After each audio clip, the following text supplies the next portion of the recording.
Welcome back to the channel. In this video, I will be breaking down how selling cash secured puts work, the risks involved, and how you can use this strategy to generate income while buying stocks at a discount. This is one of my favorite option strategies, so let's dive right in.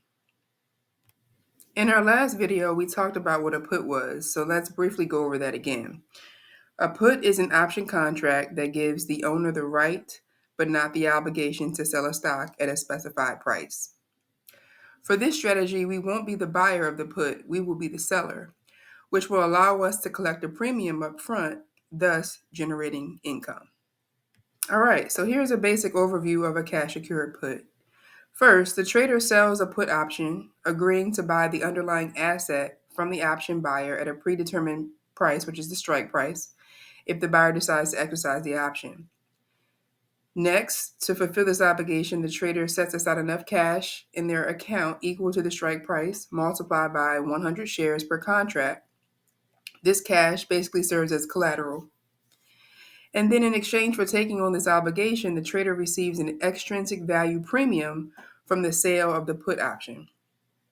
Now, this may seem a bit complicated at first, but let's go over an example with actual numbers. Okay, so in this example, imagine a trader sells a cash secured put on stock XYZ, which is currently trading at $55 per share. The trader sells the $50 strike price, a put, for $2, which is essentially $2 times 100 shares, because remember, each option contract represents 100 shares, ultimately receiving $200 in collected premium. There are two outcomes that will come out of this trade. Outcome number one, at expiration, the price of the stock XYZ remains at above $50. The put option expires worthless, meaning it expires to $0, and the trader keeps the premium received from the sale of the option. The trader therefore earns income from the sale of the put. Outcome number two would be that the underlying price of the stock XYZ falls to, let's say, $45 per share for this example. And in this scenario, the put seller would be obligated to purchase 100 shares of stock XYZ at $50 each, which is the strike price they used, and they will be using the associated cash reserve or collateral they had set aside.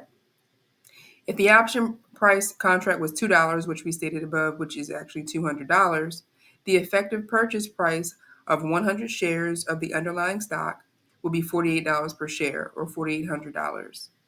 And the math on that is pretty simple. Basically, you're taking 100 shares times $50, which was your strike price, and that equals $5,000. But remember, we collected $200 in premium, so you'll want to subtract that $200 from the $5,000, leaving $4,800, ultimately equating to $48 per share for the stock. Now, in either scenario, you do keep the premium that's received, so just keep that in mind. Let's go over some key tips for this particular strategy. Number one, you will want to focus on quality stocks that you actually want to own. Think of your Apples, your Microsoft, Amazon type stocks that are quality stocks that will be around for a long time. Number two, maybe a stock you want to own is a bit too expensive right now. Well, while you wait for the price to dip, you can still make money on it and choose a strike price that you will feel comfortable owning it at if you do get assigned. And number three, you want to choose a strike price with a delta at 0.30 or less. This will ensure you're collecting a decent premium and not running the risk of getting assigned shares every time you sell a put. Remember, the ultimate goal is to just generate income. Now we're going to go over some ways to close out a cash secured put trade. So the first one is buy to close. The most common method to exit a cash secured put position is to buy back the put option that was initially sold. By buying back the put option, the trader effectively cancels their obligation to buy the underlying asset at the strike price.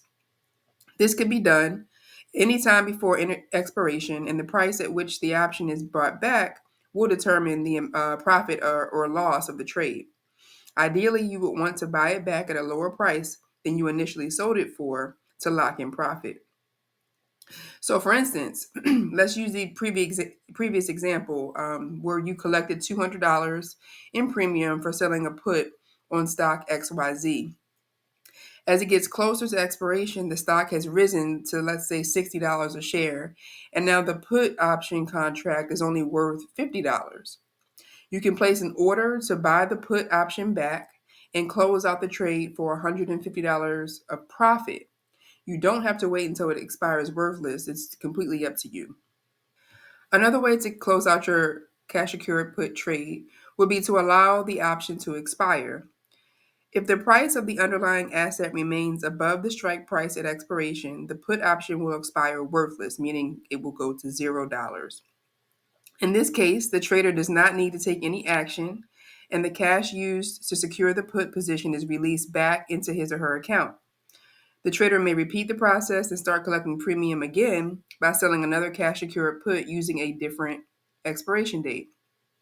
Now, this option requires the least amount of work and is how I let most of my trades close so that I can keep the full premium collected. Another way the trade would be closed out is due to assignment.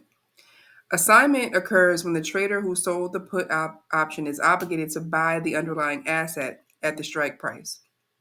This happens when the option buyer exercises their right to sell the put option or if the strike price is above the market price and held through expiration. The trader must be prepared for assignment if the put option is in the money at expiration. In the money, meaning the asset price is below the strike price that the put was sold at. Essentially using the cash reserve or collateral to purchase 100 shares of the stock at the strike price. And finally, the last way that you could close out your cash secured put trade would be by rolling the position. Rolling involves closing out the current cash secured put position and simultaneously opening a new short put position with a later expiration date and or a different strike price. This strategy allows the trader to extend the duration of the trade and to potentially adjust the strike price to better align with their outlook on the underlying asset. Rolling can be used to capture additional premium income or to manage a position that may be moving against the trader's expectations, essentially giving yourself more time to allow the trade to work in your favor. Okay, so now let's go over some pros and cons so that we understand the benefits and the risks of this particular strategy. Starting with the pros. Income generation. Selling put options generates upfront extrinsic value, premium income for the trader for taking risk in the stock or ETF. Number two, lowering cost basis. If the option is exercised, the trader is obligated to buy the underlying asset at the strike price. This could be advantageous if the trader wants to acquire the asset at a predetermined price, potentially at a discount to the current market price. And number three, flexibility. Traders can choose strike prices and expiration dates that align with their market outlook and risk tolerance. Additionally, the position can be closed or adjusted before expiration. Now, on to the cons. There is a limited profit potential. While the premium received provides income, the maximum profit is limited to the premium received up front. This caps the potential upside compared to other strategies with unlimited profit potential, such as if you were buying the shares outright, you have maximum unlimited profit. Number two, obligation to buy. By selling a put option, the trader is obligated to buy the underlying asset at the strike price if the option is exercised or assigned. While this can be advantageous in some cases, it may also result in untimely asset acquisition. Number three, market risk. The strategy exposes the trader to the risk of adverse price movements in the underlying asset. If the price declines significantly, the trader may incur losses initially, even if they are able to buy the asset at the strike price. And number four, opportunity cost. Setting aside cash to secure the put position limits the trader's ability to deploy those funds elsewhere, that collateral that we were talking about. This represents an opportunity cost, particularly in rising markets where alternative investment opportunities may offer higher returns. So, in conclusion, the cash secured put strategy remains popular among investors and traders that seek conservative income generation. I hope this made sense to you guys, and if you do have any questions, please drop them in the comments and I will be sure to answer each and every one.